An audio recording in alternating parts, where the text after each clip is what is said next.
Music comes in many forms: pop, jazz, classical, electronic, hip-hop, and more. Each genre has its structure, rhythm, and emotional purpose. But then there's ambient music, a genre that breaks the rules. It doesn't follow verse-chorus patterns. It rarely has lyrics. And it doesn't ask for your attention, it flows around you. So, what exactly makes ambient music different from all other styles? Let's begin by understanding what ambient music is and what it is not. Ambient music prioritizes texture over melody.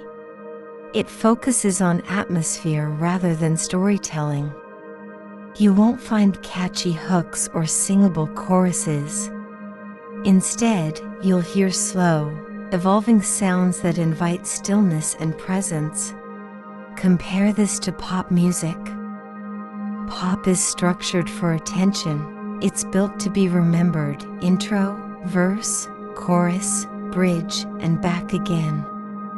It's rhythmic, dynamic, and designed to engage your emotions in under 3 minutes. Classical music, on the other hand, is complex and expressive. It takes you through emotional highs and lows, using tension and resolution. But classical still requires active listening.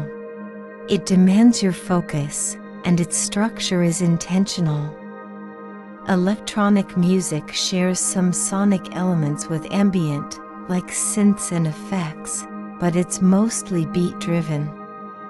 Even the most chilled-out down-tempo or lo-fi tracks usually have a groove that guides the listener. New Age music is perhaps the closest cousin to ambient.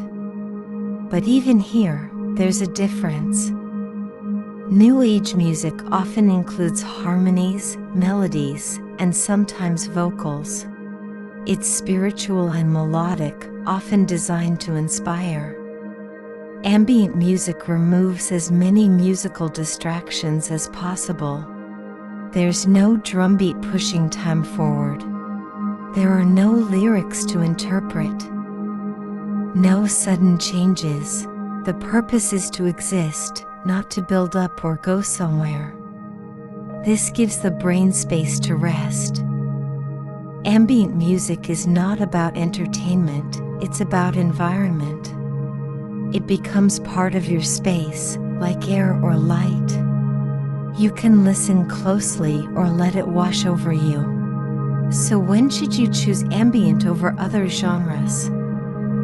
If you're doing deep work, meditating, stretching, or just trying to breathe, ambient music supports those activities without interruption. It's flexible. It doesn't fight for your focus. It enhances it. And in a world filled with noise and content and stimulation, that makes ambient music more relevant than ever.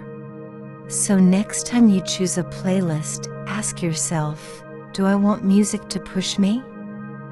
Or to support me? That's the magic of ambient. It holds you gently, quietly, without needing anything in return. Thanks for watching. If this breakdown helped you understand ambient music better, don't forget to like, subscribe, and join us in the next episode, How to Choose the Right Music for Meditation.